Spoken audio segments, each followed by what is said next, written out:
Greetings, fellow barbarians.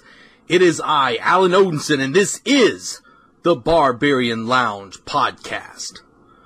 I want to thank you guys for joining me today. Man, do we have an amazing interview lined up for you. This is somebody I have wanted on the show since day one. I've got like a nice little list of people that I want on the show, and this gentleman, I reached out to him, and he accommodated me with an amazing interview. I can go ahead and tell you right now, this will definitely be part one of the interview, because we had a long conversation, and man, he broke the stuff down. The stuff that's going on in Mexico, the future of Mexico, blade work, counter custody, occultic rituals within the cartels, Fast and Furious. I mean, man, it was an unreal interview, and I'm telling you, this is going to be a treat for you guys. Let me get a little quick housekeeping out of the way and give you some updates. First off, our website is thebarbarianlounge.com.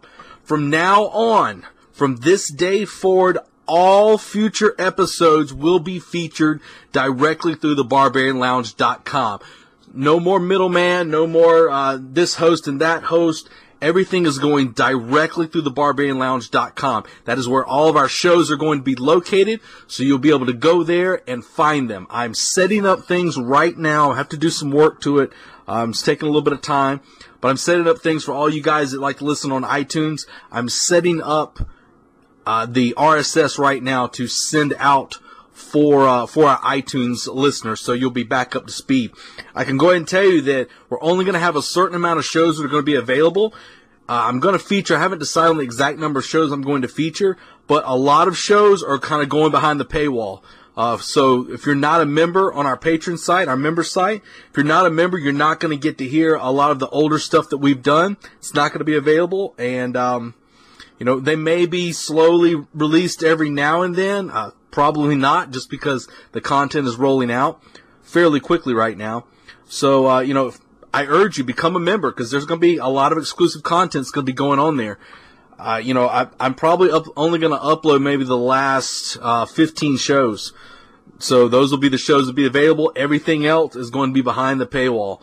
So I urge you, go there and become a member on the Barbarian Lounge member site. When you go to thebarbarianlounge.com, you can go to that donate button, click on that. There's a couple options you can use to support the show. One is a one-time PayPal donation of whatever you want. The option that I urge you to use is our member site, our Patreon account, patreon.com/thebarbarianlounge. If you go there, donate on a per episode basis. We do our 4 regular shows, early releases there, so you get those way ahead of everybody else. Plus, you also get 4 exclusive broadcasts only available to members. So you get 8 shows per month if you do our minimum donation is $1. If you do a $1 donation, that's $8 a month to help support the show. There's going to be a lot of content that's going to be free on there for members only. So while I will be uploading a lot of those older shows on there, for members only, they will not be charged. I will never charge you more than $8. So I do 8 shows a month. That's what I guarantee. That's what I promise. I do no more.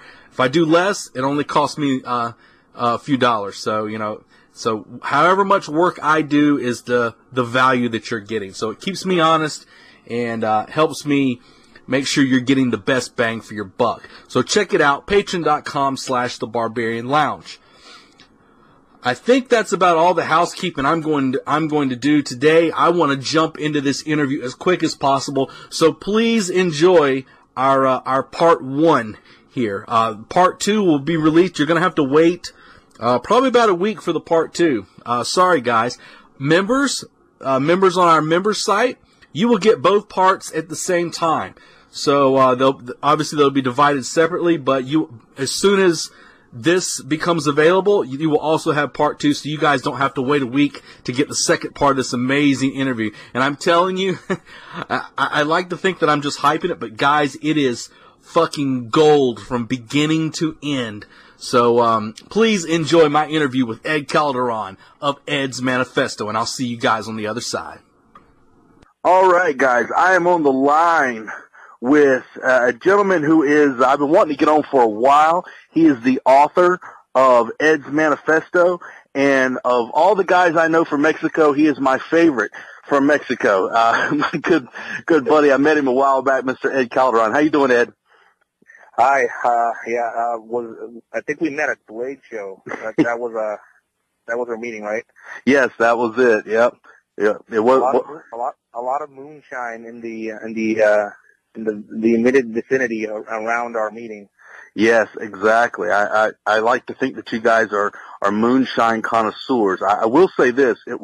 I remember when I walked into the room that it was indeed the safest, had to be the safest room in the entire hotel. So, yeah, there was definitely a lot of frogmen in that room. Some people that I don't even know who they were. A lot of people with no names on their IDs. Pretty interesting. No donkeys. Pretty disappointed about that part, but pretty good.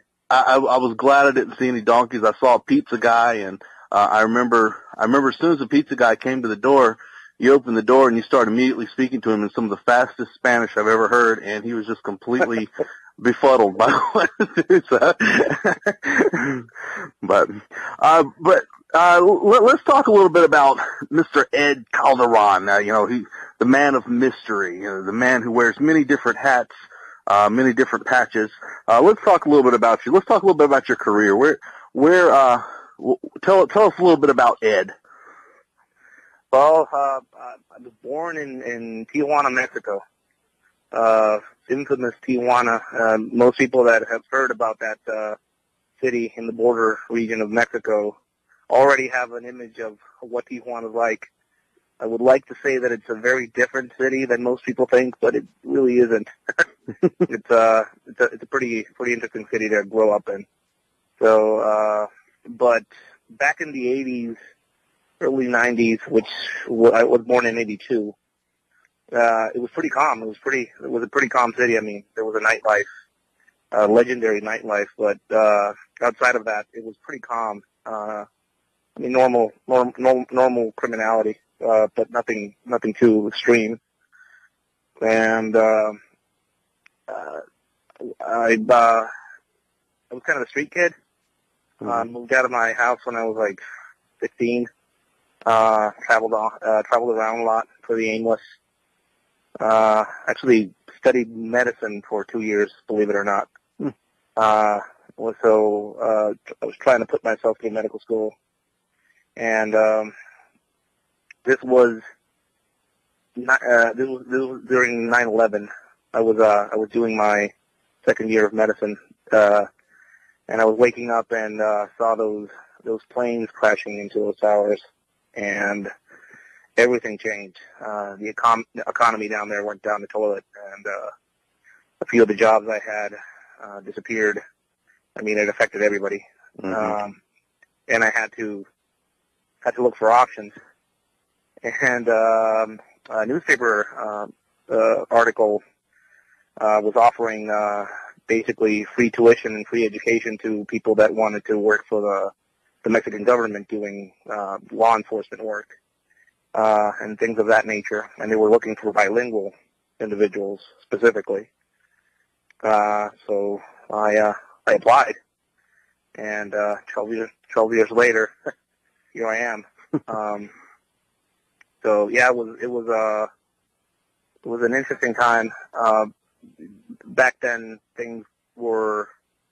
I'm talking about 2004. I started, and it was broad daylight shootouts, armored vehicles, cartel guys wearing full body armor, armored masks, and just shooting people in the middle of the street. Abductions. I think we were the abduction capital of the world for a while, and one of the most dangerous places on the planet to be a police officer for a while as well, according to the MedLife representative that actually sold us our life insurance. Wow. So that was around the time that I got into it.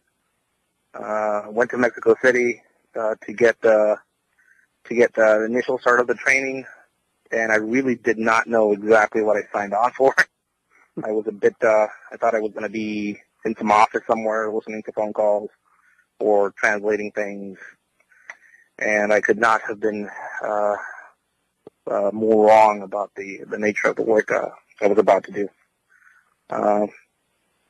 And so they kind of expedited us through some training, police academy type training, regional police academies down there in Mexico, and to kind of show you how fucked the level of training was down there. We got trained to shoot Beretta 92 FS firearms for 6 months. And as soon as we got out, we got handed Glock 17. So, it's a different world. Yeah, well, I was like, what the hell is this space gun that you're handing me over right now, right? Yeah. There is a massive difference between the operation of those two handguns. I mean, Mexico is the firearms are everywhere. I grew up around firearms a lot. I went hunting when I was a kid and stuff like that, so I knew enough about firearms. But yeah, some of the there's a lot of things lacking in training down there. So I mean, we were victims of that of those training holes and gaps and just plain retarded things that they had us do as far as training.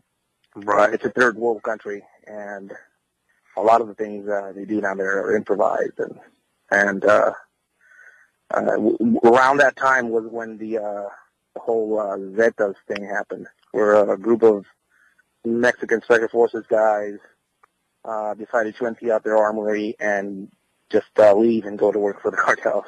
Wow. So when we were around that time, we were slated to go get training in the U.S. and all of those offers got canceled because they didn't want to train the next set of group, basically. Yeah. Wow. And so we kind of bounced around different places as far as they were trying to educate us and get us at to a level so we can go out and work. I think the only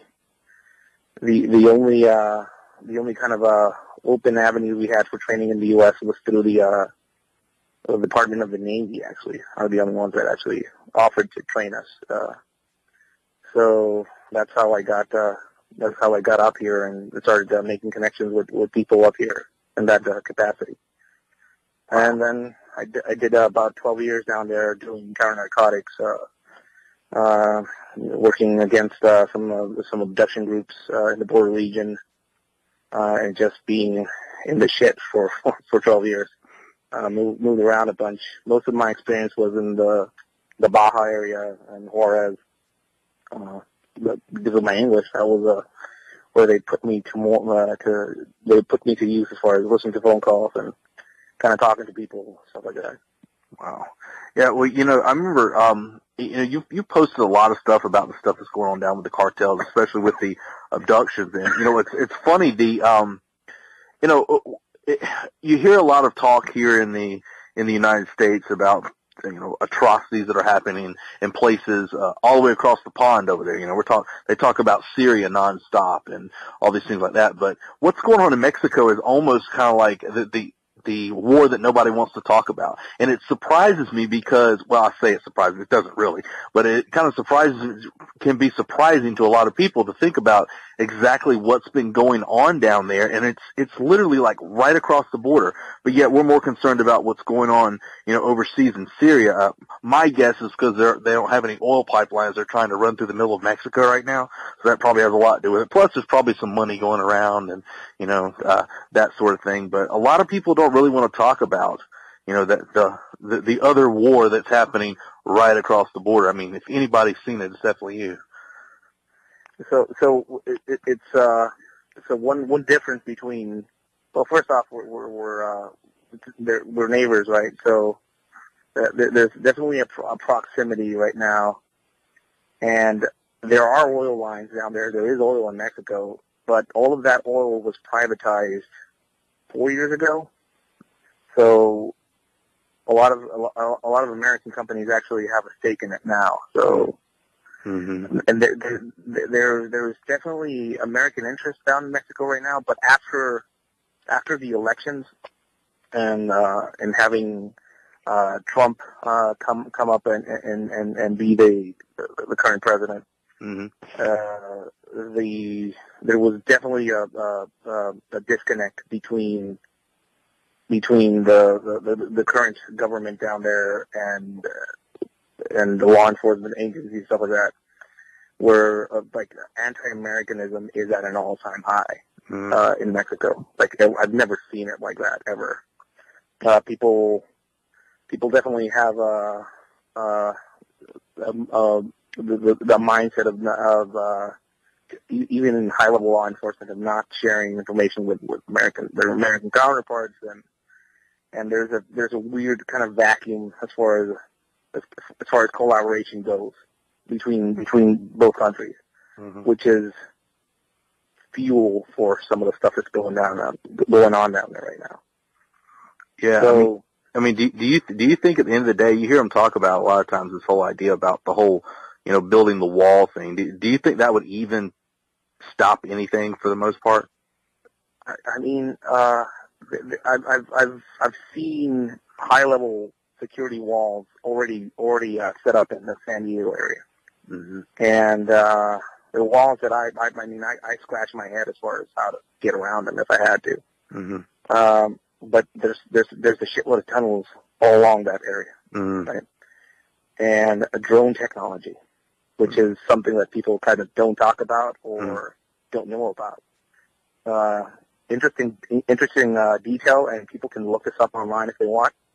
Have them look for drone technology and how it found an amazing like the research cradle of innovation in the Tijuana area.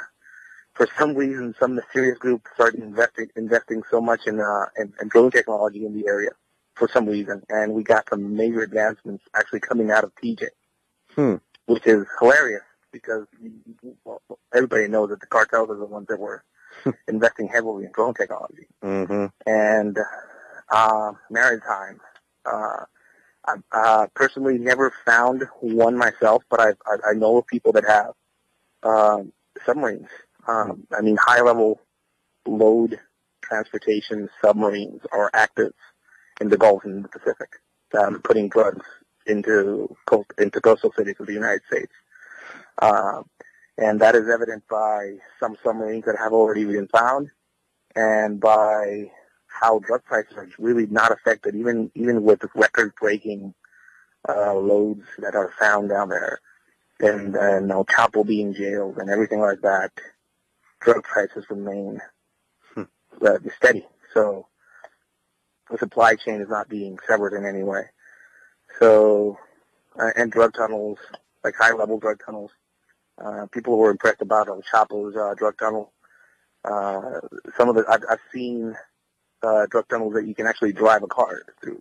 So, I mean, and those are out there. Those are scary. I mean, when we found them, the level of sophistication and the money that goes into it is just insane.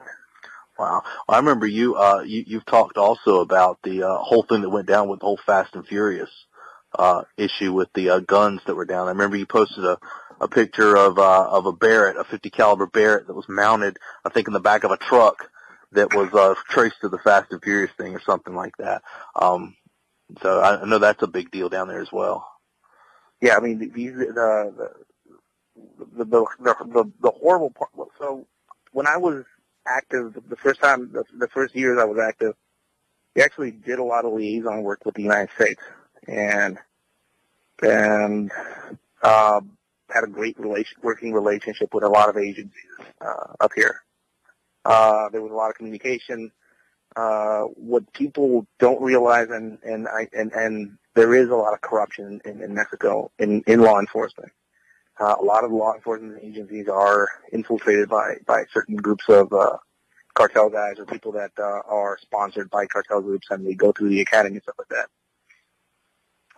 When I started in that field, we were polygraphed three times a year, and our financials were monitored, and they actually went through a certification process, an American certification process called CALIA. So they very much wanted to have an Americanized police force in Mexico, and we were scanned, monitored. Some of us got polygraphed by the FBI field office. Some of us actually went all the way to Washington and Virginia to get polygraphed and certified. So they really wanted people they can trust down there. I was part of that. And this was Bush era, post 9/11 Bush era type of collaboration. As soon as Obama got into office, all of that died. Wow. Just like overnight. It just, suddenly all the people that we used to kind of liaison with weren't there. People changed offices, and it was just a dead line on the other end. And so we were like, well, you know what? They might have another agenda. So we started looking for options as far as just trying to create channels of communication with the U.S. again. And then Fast and Furious happened, which was so the way we started seeing Fast and the Furious down there is very different than how you saw it up here. I mean, I think it took the agent of the Border Patrol agent up here for you guys to kind of take notice. Mm-hmm. Down there, we started seeing very specific types of guns being all of a sudden everywhere, which we were kind of scratching our heads. Specifically, P90s, FN57s. So all of them were basically small weapons that you could use against soft body armor. Mm-hmm. That was like the thing they wanted to use. And Barrett 50 cals because they wanted to penetrate armored vehicles, because we started using armored vehicles to try and survive some of these encounters. So you saw a very specific kind of shopping list, and all of a sudden these guns started showing up down there in specific hands. And when I say specific hands, they all showed up in the hands of a single cartel. It wasn't like, yeah, we're going to send these guns into Mexico, so all the cartels are going to be armed with different guns and see where they go. They all went to the Sinaloa cartel. So that immediately kind of spikes your interest as far as, I don't know, I mean. Because you see them all. Go ahead. Yeah, all of this is conjecture or theory, but I mean, they were just basically, they benefited one cartel. Yeah. Which is something that's, I mean, imagine a foreign power benefiting a single organized crime organization in the U.S. What would you think about that? Right. Well, that's kind of like, if you look at, we were talking about Syria, I was talking about Syria a minute ago. If you look at the way things are done in Syria, I mean, they're passing out, when they pass arms out over there, they're doing that with a specific goal in mind. I mean, that whole thing is to arm the rebels to fight back against, the whatever military powers there at the time. And when you start looking at them giving it to a specific cartel, that's obviously, one, you're going to guess that they're going to start probably having better firepower than the competition. So slowly but surely they're going to start, clearing things out a little bit. Then it's going to cause trouble with the local law enforcement. They're going to take more ground, and that is just outright criminal. It is absolutely uncanny that no heads have rolled in Washington over that whole incident. Yeah, and we learned. I mean, I learned about it watching CNN. I mean, I was watching the news and I saw these hearings going on, and I was like, holy shit.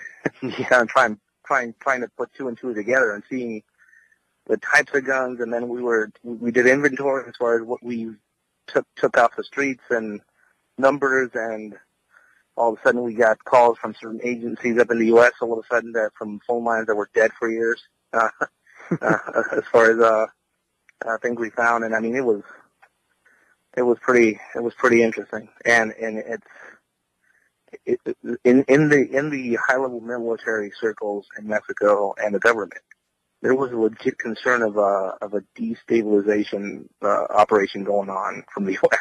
I mean, they were like thinking boots on the ground things might come one day. Yeah. I mean, that makes sense. I mean, I can totally understand that, because that's exactly what happens in places like Libya, and that's exactly what happens in places, where we go in there to, when they want to do a regime change, I guess you can say, and they arm the rebels, and the rebels rise up. But the thing is once this is what, I mean, maybe they do know, I don't know. But when you unleash the genie out the bottle like that, it's like you can't just cram it back in.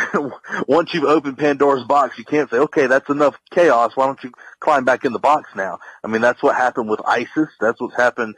The cartels are still out, wild down there. And I mean, you can't just wrangle it back in once you've unleashed it. And I don't know if that's the plan in the end, but it's like they create the bad guys, and then they say, well, okay, we've created a problem. Now we've got the grand idea to fix it, while there's death and chaos in the build-up. Insanity. Yeah. Well, I mean, like any conflict, there are always people that make out like bandits, right? Right. And so just and again, this is just experience, because I don't know if any of this is actually what happened or anything like that. But you usually try and see who made money off it, right? And I mean, the only sitting president Mexico has ever had that actually called it what that conflict in Mexico right now is. It's a war. It's a war that's been raging on for I think it's over 2 decades now, and it's a flat out war. I mean, it's not a war against a single counter insurgency, like an insurgency going on out there, but it's different cartel groups. The body count is amazing. The tactics they utilize are very much straight out of guerrilla tactics. So it's very much a war. But there are a lot of companies out there that make a killing off selling arms in Mexico to law enforcement, or body armor, or uniforms, or training, or armored vehicles. I mean, some of these contracts are insane as far as the amount of money that gets pumped into it. And if you follow that money, a lot of that money actually comes from the U.S. A lot of that money comes from things like one of the programs that the U.S. has had with Mexico, because I think it's no longer active, was called Plan Merida, which is basically an agreement between the U.S. and Mexico as far as the U.S. getting to dictate what Mexican law enforcement should do and how it should certify itself. And if you meet these parameters, you get money from the U.S. so you can buy equipment. So that's why you see a lot of Black Hawk helicopters in Mexico all of a sudden flying around. So all of those helicopters were actually provided by the U.S. As part of that plan. And that's why you all of a sudden see H&K G3 rifles in the hands of police down there. Which actually they got in trouble with, because some of those rifles were actually used in some illegal activities by some of the police down there. So I think they broke some international laws, and H&K got a lot of shit for it.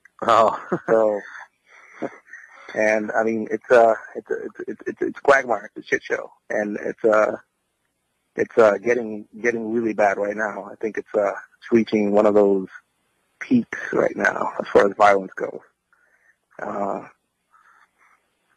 Yeah, that is just absolutely wild. But that's some excellent information on. I mean, that was like for the people that are listening, that was like a crash course in what the fuck is going on. I mean, that is absolutely phenomenal. Let's talk a little bit about kind of, I guess, not really changing the game a little bit. Let's talk a little bit about martial arts, and specifically like the blade arts. I know that. That's another thing a lot of people know you for is some of your work with blades that you've done. I know that, I don't know, like, if I understand correctly, and please correct me if I'm wrong, like, there's not like any, like Ed Calderon does not represent, insert name of style of blade arts. I believe you're kind of like a nomadic blade guy. You kind of, get the good, get what's good, and kind of disregard what's shit. So, what about your martial blade experience? Well, I mean, when I was down in Mexico working, we definitely had a need to carry a lot of stuff around us, right? So knives, a lot of our guys carried knives, and a lot of them carried those Smith & Wesson folders and weird daggers from Pakistan and shit like that. And it was very much a thing where they saw it in a movie and they want to carry something. And I mean, you see everything from Rambo knives to throwing stars. It was just shit show, right? Eventually, I got placed in a command position, and I had the opportunity to dictate or to find ways of training my guys and kind of regimenting some things and adding other things, and I legitimately looked for a way to find a training program to put blades in a very specific manner on them for retention purposes, for concealment. A lot of the work we did was not uniformed work, so we would have to roll civilian clothing, so we had to keep our knives small. We can have a big Rambo knife, stuff like that. So I wanted to find something that I could show them, and they could take and use it out there if they had to. Mm-hmm. I went around the block as far as training systems out there. Any of the big name systems, I went to a seminar, and I saw a lot of things that I liked. I saw a few things that I didn't. Some of the things didn't fit the needs we had, specifically the use of small knives in conjunction with a firearm, retaining purposes, grappling with a knife and stuff like that, which is things that had happened to us.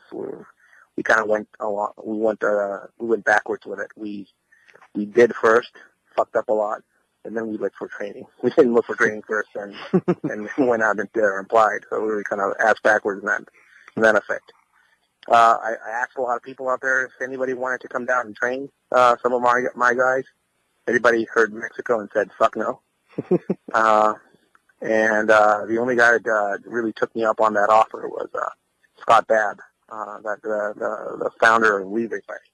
Mm-hmm. And he was actually a guy that instructed me a lot. I mean, he got me started on a lot of this experimental blade application of small knives and how to work around body armor and how to hide a knife, how to use it in a very urban setting, more of an ambush-based methodology with a knife than actual blade-on-blade type combat. And he took me up on the offer. He went down there and trained a whole group of operations group of guys down there in 2 days, and then he slowly but surely kind of went down with me and did more training down there, and we did a lot of very weird experimental stuff down there, training wise, and he got me started in the whole kind of blade combat scene, and afterwards I kind of went around and looked for other things. I started collecting things that I saw. I went into the penal systems down in Mexico and kind of started looking at patterns as far as how people make things, how they use them.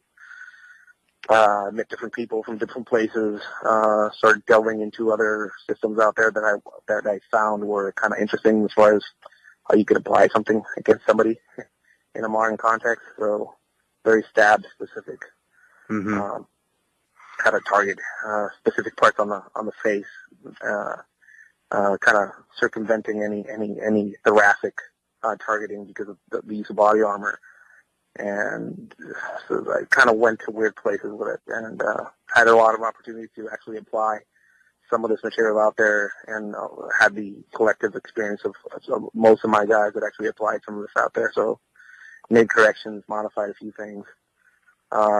Put the blade material in the context of actually trying to fight your way out of irregular custody. So fighting with your hands bound, or how to make things out of garbage that can stab somebody in a regular custody situation. So that's how that angle of kind of custody got into the weapons work. And I just insert.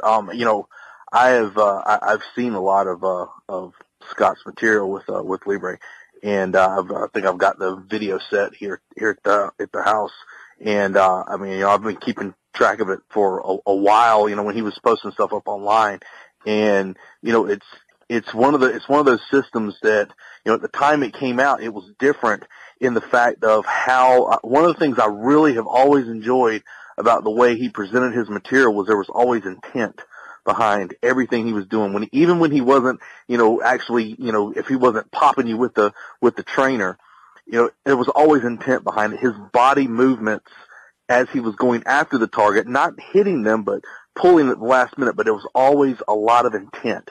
I always loved that. I always loved the fact that he's one of the guys that also focused a lot on, you were talking about the like the stuff around the face, going for the eyes and the stuff like that.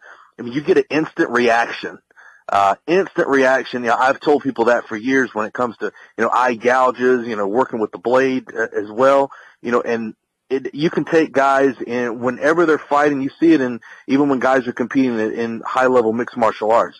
They're in an adrenal state, they're working. As soon as the guy gets poked in the eye, there's an instant reaction, and I love that. And when you start talking about a blade, when you start talking about, going for a facial score or something like that around the eye and moving to that blind side, I mean, that's, you don't see that methodology really focused on in the blade arts. Yeah, well, so a lot of this stuff actually evolves. I mean, that's another thing that kind of drew me to it to start. You could always see that hamster turning in Scott's head and in mine, because we basically took it to weird places as far as traveling with it and showing it to people, and then just waiting for the email to come, right? As far as people that were actually going to apply some of this stuff, and from military and law enforcement in Mexico to people up here to people overseas, because we have people now in Singapore and Indonesia and the Philippines that actually show the stuff in London, Europe, all over Europe.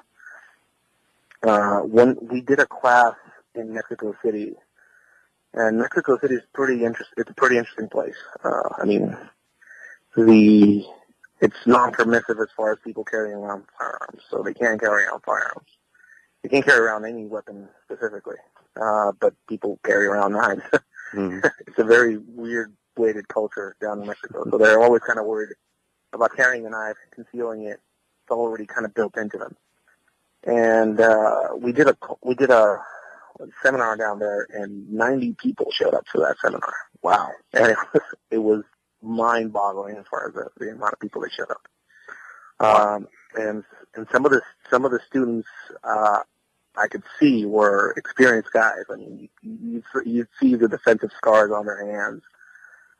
You saw a lot of them had lines across the face and stuff like that. So if anybody had a bullshit factor built into them already, these guys would. Mm-hmm. And when we started showing them some of the stuff, you saw a lot of heads just nodding, right? Like, yeah, that makes sense, or this or that.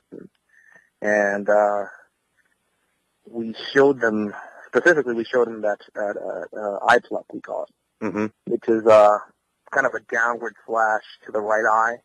And as soon as you clear that eyebrow, you just drag the knife towards your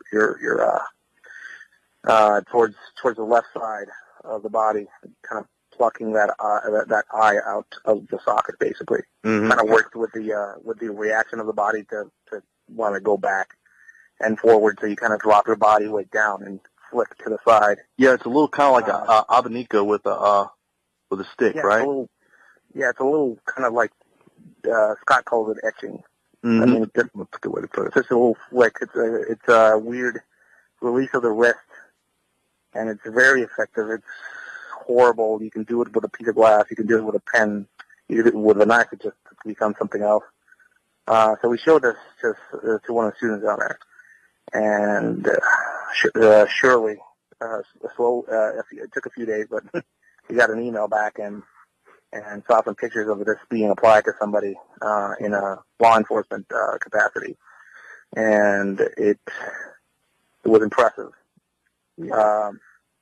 But it got us thinking about a few things, and we changed some of the material afterwards.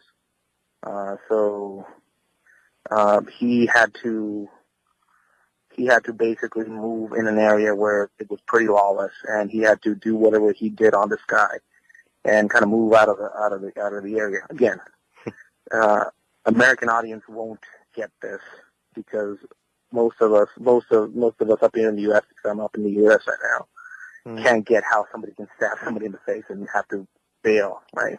But it's a very real situation in other places of the world where law enforcement isn't necessarily on your side, even if you are law enforcement. Yeah. And how some of the stabbing and bailing or stabbing and running or ditching a knife and stuff like that applies to people. Specifically if you're a traveler or somebody moving in an environment like this.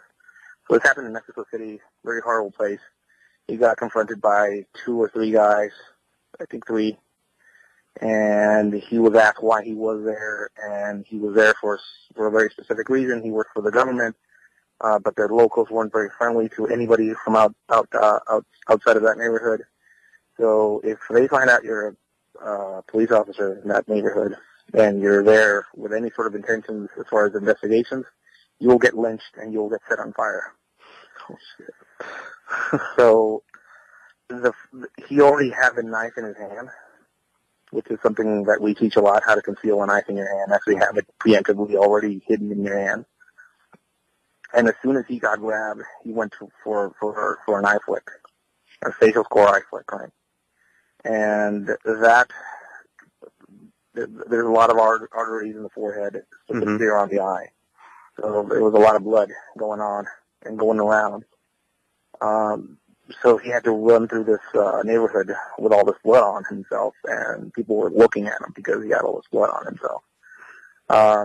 So that kind of made us think about putting the T-shirt over the face after you stab somebody to get that arterial spray from getting you. Hockey jersey type thing. Right. So, I mean, that's kind of the creativity. You start kind of horrible creativity that kind of starts getting into your head and kind of working around problems. Stuff like that. You know, it's funny. Like I've worked with guys before with martial arts world, and shooting and everything like that. And there's a completely different reaction with people when you start talking about blade things. You start talking about the things that a blade can do, and there's this visceral reaction where I think it's something that's ingrained in our genetics, that's been passed down through this genetic memory that we have, where we remember in our past lives, or whatever you want to call it, the horrible things that blades used to do to people. And, you start talking about these cuts and, plucking eyes and everything. And you'll see, people who tend to have a pretty strong demeanor, you'll see them kind of cringe a little bit. It's funny, like, when I used to, I remember a while back I was walking around a gun show and I was carrying a sword. I bought a sword there, not a shitty sword, a good sword. And walking around, and the guy wanted to see it. And this guy's at a table full of ARs and everything, and I pull it out the sheath, and you see the guy take 2 steps back.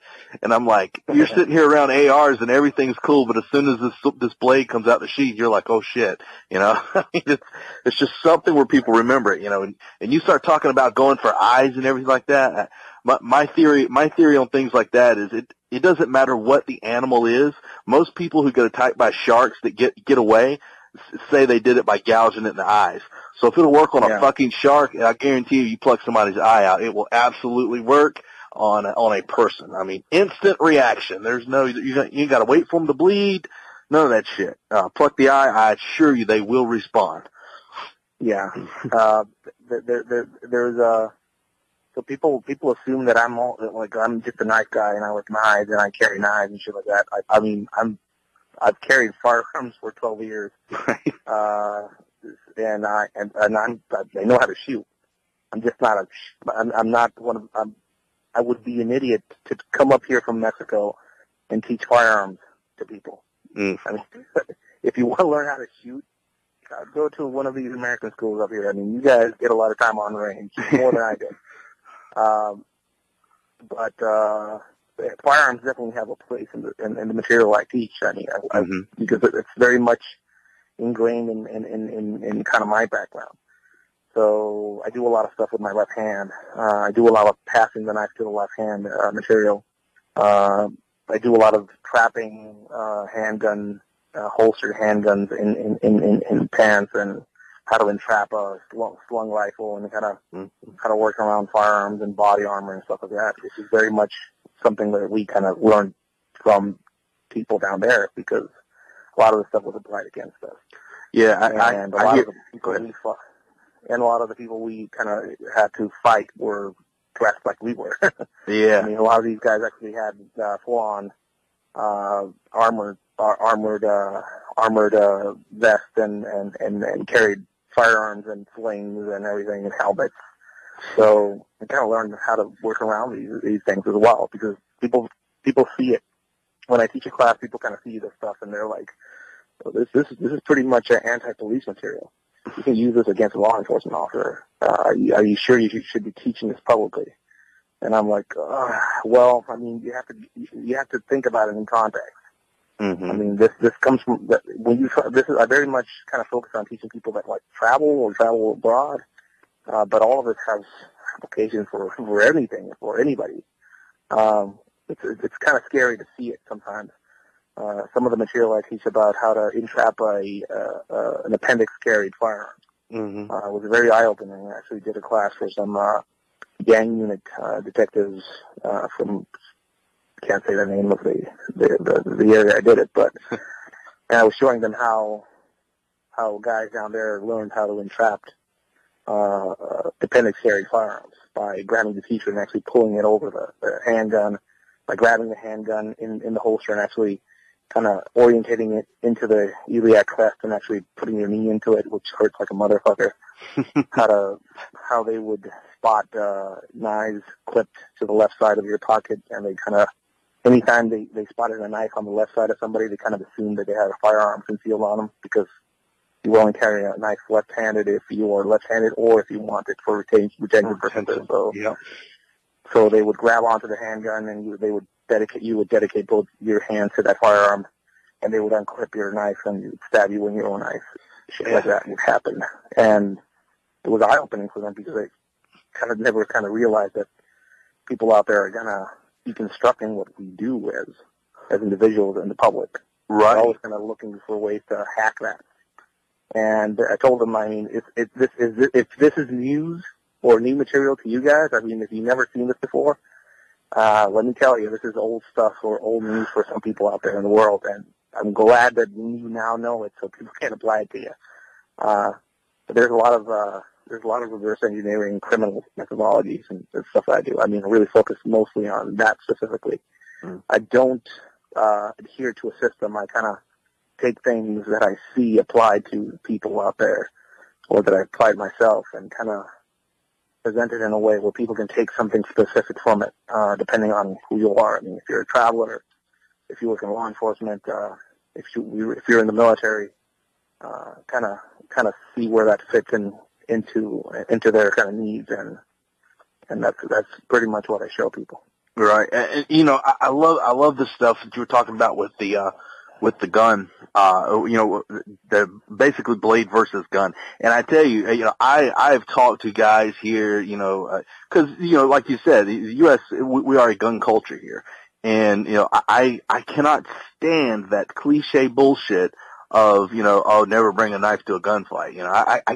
Man, it makes me cringe every time I hear that. And I always tell them, like, look, until you can get it out the holster, put rounds on target, and stop the threat, it's still a knife fight. So you brought the wrong weapon until you can turn it into your fight. And that's the thing. These guys don't understand that when you start talking about blade work, especially, and this is just somebody that doesn't even know what the fuck they're doing. When you start talking about somebody who's trained and who's worked on these aspects of killing another person with the intent of killing, and they start doing these little small hacks to prevent you from clearing that holster. When you start talking average conversational distance, it's going to differ for law enforcement, obviously, but for your average civilian, most people get way closer than they should, inside that reactionary gap. And how much you're going to have to catch up, to them, in between their attack and your response. Most people just are not remotely prepared for that. Yeah, well, I mean, there's definitely you can see I mean, I've gotten those same responses like, oh, if you have a knife, I'll shoot you. Well, of course. If I see you have a knife, I will shoot you myself. Trust me, I will. Right? If I have enough time and enough space and enough foresight and I see the blade, I'll shoot you.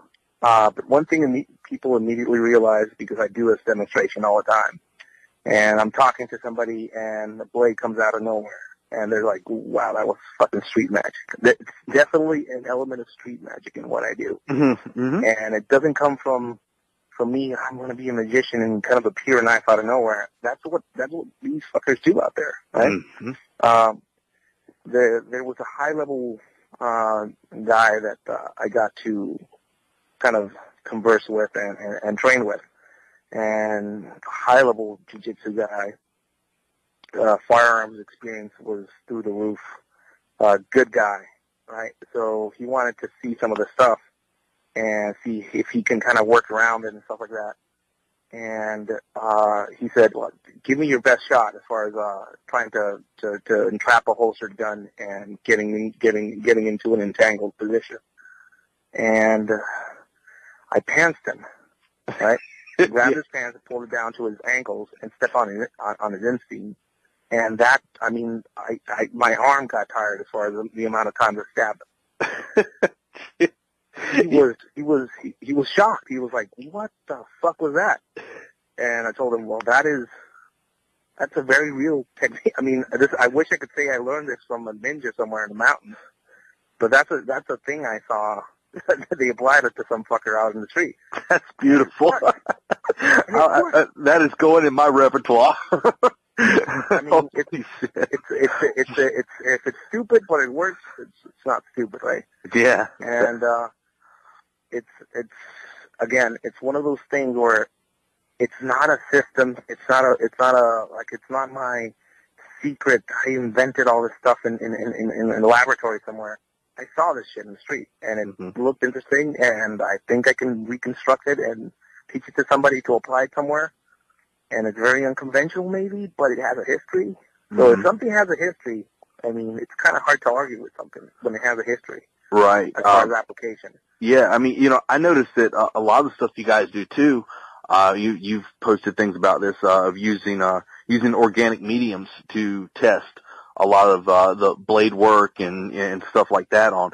And for a lot of people, they've never really done shit like that before. I mean, living here in the South, I mean, I grew up on a farm with my granddaddy, so it's just kind of you don't really kind of, I mean, it's no real thing here. I mean, we kind of get that, but like a lot of people, they don't really know, like, once you start putting the blade where it needs to go, just how long. Of course, there's all these timetables of death and all this shit like that, but until you've actually stuck something and wiggled that blade around and watched how long it takes for it to happen, and even when you're talking about cutting things and muscles grabbing hold of the blade and all the way the handle's shaped and all these different things start playing a big deal. Like one of the famous things, one of the people like ring knives, like karambits and knives with rings on the finger, and I fucking hate them.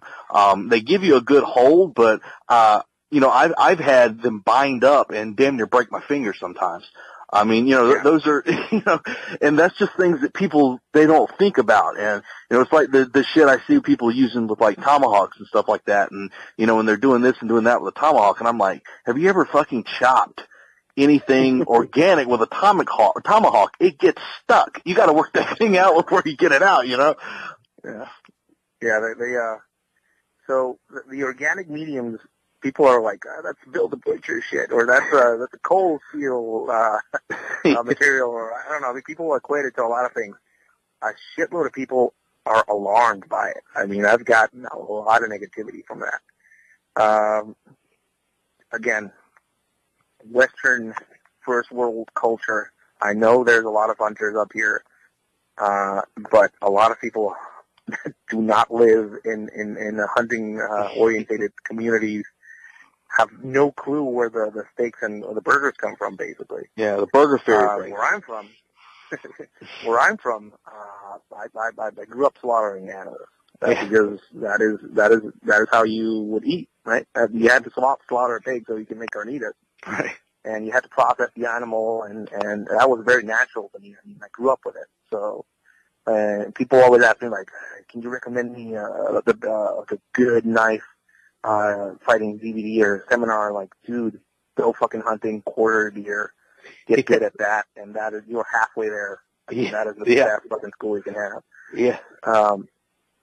And so the way it kind of came up to, the way it kind of formulated itself into not a curriculum, but a way to properly train people into how it feels to stab something that is alive, organic, and kind of moves around. When I was getting my training down there, again, this is not in the U.S. So other cultures, other parts of the world have very hardcore things they add to training. And a lot of the stuff I did, as far as when we did shoot house stuff down there, there was live animals in there instead of targets, like paper targets. So a lot of the targets would move around in the room, and that was fucking off-putting, to say the least. Mm-hmm. It's not a paper target you're shooting. It's an animal that's moving around inside of this room. Right. And you learn about things. You learn about how something acts or reacts when you shoot it, and it doesn't want to be shot. And it moves around, or it starts flailing around. And they also kind of did these rites of passages with stabbing a pig and stuff like that, which was, again, I'm not saying any of that is morally correct or humane or anything like that. It was just part of the culture I came up in. Mm-hmm. And would I kind of advocate that behavior or activity? I mean, I had to do it because that is where I came from. I came up in a third world country. The ethics and how they view animals is different. And it was, I mean, it felt horrible in some cases, but I mean, that's how we were trained in some ways.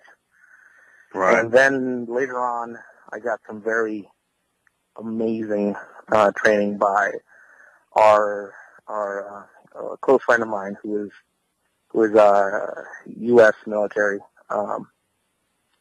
He's a doctor. He has amazing experience and knowledge as far as combat medicine. He's not a medic, he's a doctor. And he's still active out there in the world. And he actually took us through goat lab level stuff down in Mexico. Oh. And he showed us how to apply some of this stuff, some of these organic mediums into medical training.